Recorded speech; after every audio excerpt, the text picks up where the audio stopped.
एक छोटीशी गोष्ट सांगायची आहे मला. अकबर आणि बिरबलची स्टोरी आहे. एकदा काय होतं, अकबर आहे ना दरबारात बसलेला असतो आणि त्याची ऍक्च्युअली म्हणजे मागच्या बॅक साईड ऑफ द दरबार बसलेला असतो आणि दाढी करत असतो. तो न्हावी आलेला असतो आणि अकबर बिरबलची गोष्ट चालू असते, म्हणजे डिस्कशन चालू असतं. तर बिरबल बोलत असतो आपल्या आयुष्यात जे काही होतं ना ते आपल्या चांगल्यासाठी होतं. तर हे बोलता बोलता आहे ना बिरबल आणि अकबरमध्ये थोडंसं तू मेमे होते आणि अकबर जस्ट टर्न होतो तर त्याच्या गालावरती कट येतो, कारण हा न्हावी त्याचा जो असतो तो शेविंग करत असतो, त्याला ट्रिम करत असतो दाढी, आणि गालावर मोठा कट येतो अकबरच्या. तर अकबरच्या गालावरून रक्त व्हायला लागतं आणि हा बघतो असा आणि ह्याला राग येतो अकबरला. अकबर पहिला बोलतो इसको उठा के काल कोठडी में डाल दो.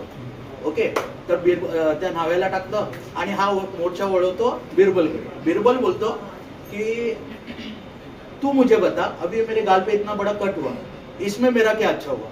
तो बोलतो हुजूर थोड़ा टाइम दीजिए, लेकिन आपको पता चलेगा इसमें कुछ ना कुछ आपका अच्छा होगा.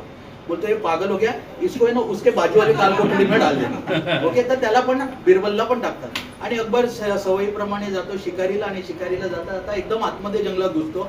आतमध्ये घुसल्यावर तिकडे त्याला ते चिंगा बोंगाची लोक पकडतात, भिल्ल लोक पकडतात आणि आता बोलतात ह्याचा बळी द्यायचा आपल्याला.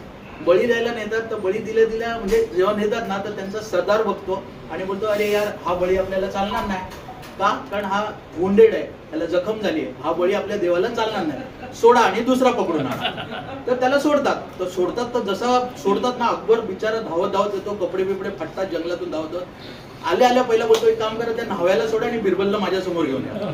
तर त्या न्हाव्याला सोडतात आणि बिरबलला घेऊन येतात. तर बिरबलला बोलतात भाई तू बोला था ना ये सच था, ओके, जो कट था उसके लिए मैं आज बच गया, लेकिन मुझे एक चीज बोल, वो तो अंदर था, तू भी अंदर था, तेरा क्या अच्छा हुआ? में होते तो एग्जैक्टली सर, अगर आपका कट नहीं होता है, आपने मुझे अंदर नहीं डाला रहता था, आपके बाजू में कौन रहता था?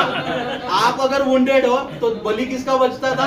मेरा. तो सर जो होता है लाइफ में अच्छे के लिए होता है, हमेशा ये याद रख के आगे बढ़ना है सभी लोगों को. Sir wish you all the best.